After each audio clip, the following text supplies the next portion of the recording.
Bugatti sent a letter, not a repair manual, not a parts catalog, not a single line of technical documentation. A letter from the CEO stating that the crashed Chiron could not be rebuilt anywhere outside an authorized Bugatti facility, and that the attempt to do so should stop. That letter became the opening chapter of a story that the letter was never supposed to have. 14 months later, the W16 has fired. The gearbox shifts through every gear, the car moves under its own power, and the person who received that letter is 90% of the way to putting a road-legal Bugatti Chiron on a public road. The impossible work is done. What this video covers is what comes next. 6 specific tasks in order, with every detail of what each one actually involves, what could go wrong inside each one, and what getting through it looks like when it happens. Before the final 10% gets any further, the 90 already done deserves an honest accounting, because it's easy to lock attention onto the gap and forget the distance already crossed. 14 months ago, that Chiron carried a salvage title, zero manufacturer cooperation, no documentation, no parts supply of any kind, and a gearbox mounting bracket that every professional in the automotive restoration industry had agreed was beyond field repair. Today, the W16 runs. The gearbox engages and shifts clean. E3 Customs describes the interior as completely repaired, purple and white leather across split seats, laser-cut airbag covers fitted, Audi airbags installed alongside Aston Martin explosives, seatbelts reset with fresh charges. Bob's radiators, constructed from Honda Civic cores with custom machine fittings, are connected and in position. The chassis leg he rebuilt from raw material looks like it left the factory.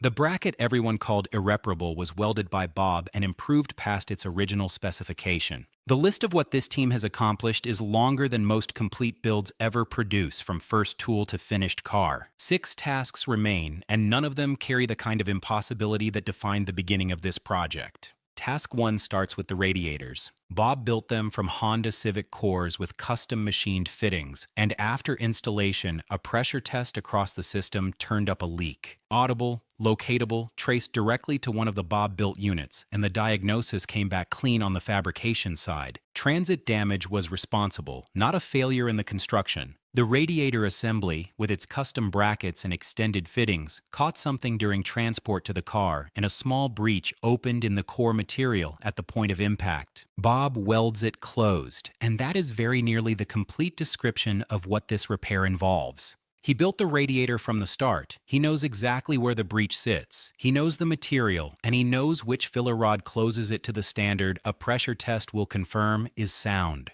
The repair happens at his machine shop, the radiator returns, the pressure test holds, and the sequence moves forward. The delay here is logistical, not technical, and the time required is measured in hours rather than days. But without that seal confirmed, the coolant cannot go in, and without coolant, nothing that follows is possible. Task 2 is the one that carries the full weight of 14 months inside a single 30-minute window. The coolant fill and temperature test is not just a performance check on the cooling system. It's the verdict on every decision made across the entire rebuild. The Chiron carries 40 liters of coolant distributed across 10 radiators and multiple separate circuits: the W16 engine cooling loop, the charge cooler circuit managing the turbocharged system, the gearbox oil cooling, and the battery circuit. Filling this system is not a case of pouring fluid into a reservoir and turning the key. Air has to be purged from every individual circuit, and the system needs to be filled under vacuum specifically to stop air pockets forming in places that can't be inspected or reached once the car is assembled.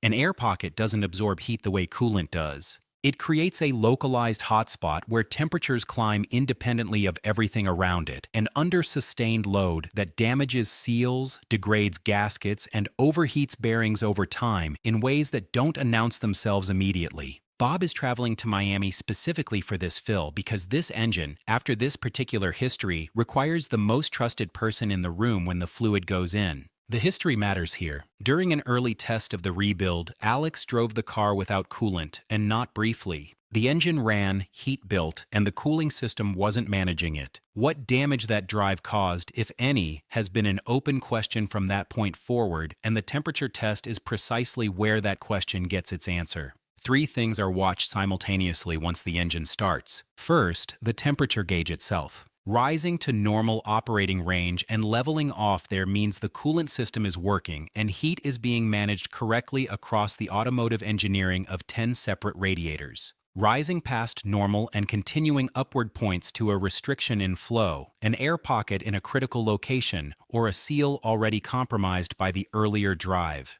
Second, the oil dipstick after the first warm-up. Clean oil reading normal is what everyone wants. Milky or creamy oil means coolant has crossed a barrier somewhere and a seal or gasket has failed. Third, the overflow reservoir during warm-up. No bubbles throughout the full sequence is the clean result. Sustained bubbling after the thermostat opens means combustion gases are forcing through a head gasket, and that is the most serious of the 3 possible findings by a considerable margin. The confidence that all 3 pass comes directly from evidence this rebuild has already produced. The W16 started on the first crank, and an internal combustion engine that fires immediately has compression holding across all cylinders. Healthy compression means the head gaskets were doing their job at the moment of first start, after the car had sat, after the complete reassembly, after everything. The gearbox engaged cleanly. The idle ran smooth through first start, with no combustion irregularity showing. None of that is a guarantee, but all of it points in the same direction, and if any result comes back needing attention, this team addresses it because every problem across 14 months of this rebuild has been solved, one by one, and this one would be no different. Task 3 is paint and body panels, and compared to what precedes it, this is a finishing challenge rather than an engineering one. Several exterior panels are missing or sitting in temporary condition. The rear section needs full assembly. Paintwork is required across the areas where chassis repairs were made. The sequence here is fixed and non-negotiable because paint applied before a potential engine-out repair for a head gasket concern would be wasted entirely, and nobody in this project wastes effort twice. Mechanical completion first, paint following confirmation. Once the temperature test clears and any resulting work is done, the exterior of this car transforms for the first time from a project in motion into the finished machine it has been steadily becoming.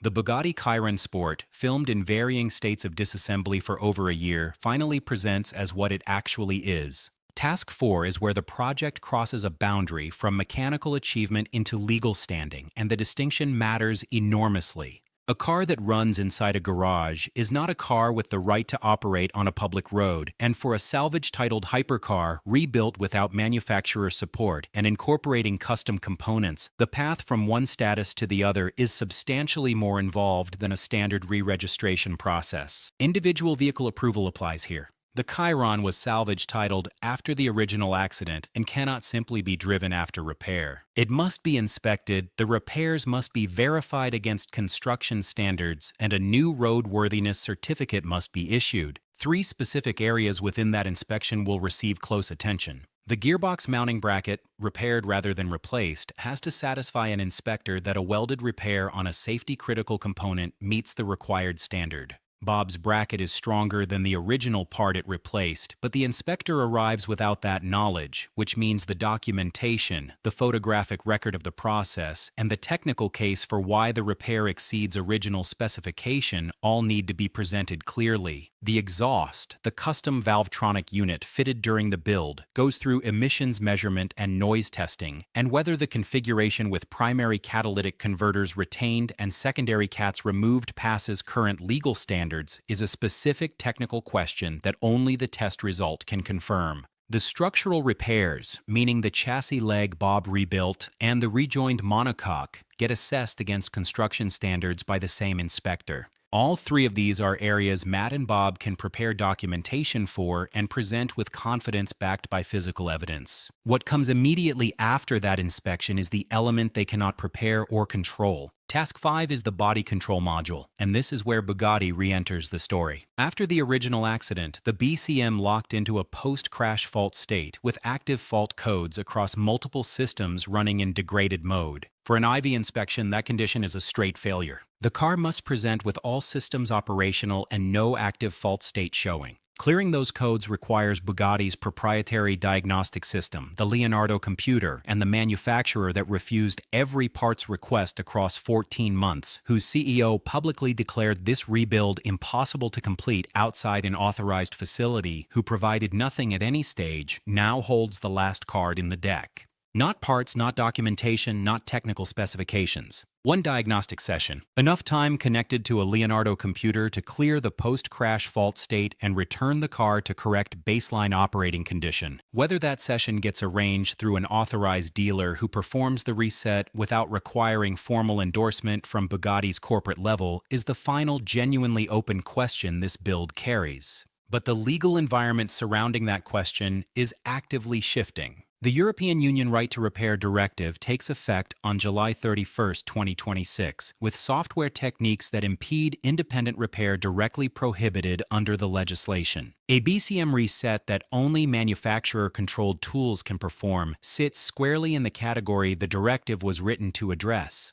The documented evidence of Bugatti's refusals across this project, time-stamped across YouTube automotive content and watched by millions, is precisely the kind of material regulatory bodies use when determining whether manufacturer restrictions represent genuine safety requirements or commercial control over what vehicle owners are permitted to do with their own property. Matt's rebuild has proven beyond any credible argument that the capability justification Bugatti used to deny every request was never valid from the start. The law arrives on a specific date. The evidence is permanent. The audience size makes the situation increasingly costly for Bugatti's public reputation to keep ignoring. One way or another, the BCM gets cleared because every obstacle in this project that looked permanent turned out to be temporary. Task 6 is registration. When the BCM reset is complete, the IVA inspection is passed, and the car presents correctly across all systems, the official documentation follows. A registration plate gets issued. Insurance gets arranged. Every legal right to operate this car on a public road is confirmed in writing. This is the administrative endpoint of 14 months of rebuild work, the formal confirmation that everything already proven mechanically and structurally now holds up legally as well. Here is what the finish line looks like when all 6 are done. Bob welds the radiator breech and the pressure test holds. Coolant goes into 40 liters of circuits under vacuum with Bob managing the fill in Miami. The temperature gauge rises, reaches normal operating range, and stays there. The oil dipstick comes out clean. The overflow reservoir shows no bubbles through the full warm-up sequence. 3 tests, 3 clean results, and the verdict on 14 months of decisions delivered in the first 30 minutes after the fluid goes in. Paint is applied across the rear section and chassis repair areas. Panels fit and align correctly. The exterior of the car looks finished for the first time. The IVA inspector examines the bracket, reviews the documentation, assesses the chassis leg, runs the exhaust through its test sequence, and finds everything within standard because it is within standard. The BCM gets reset through whatever channel makes that happen. The registration follows. And then this Bugatti Chiron Sport drives on a public road with a plate, with insurance, and with every legal right to be there. What that moment represents is larger than a single car earning its registration. Every parts request that went unanswered, every refusal from Bugatti at every stage of this automotive restoration, every public declaration that this rebuild could not happen outside an authorized facility, all of it becomes permanent record pointing in the wrong direction for the manufacturer that made those calls. The right to repair, the legal and ethical principle that vehicle ownership includes the right to restore what you own using independent craftsmanship, carries more than regulatory weight now. It carries 14 months of documented evidence, filmed and time-stamped, that the capability argument manufacturers use to justify locking out independent repair was never the real justification. That argument, proven component by component across this build, is 6 tasks away from being made permanently in the form of a road-legal car that was never supposed to exist. The radiator gets welded. The coolant goes in.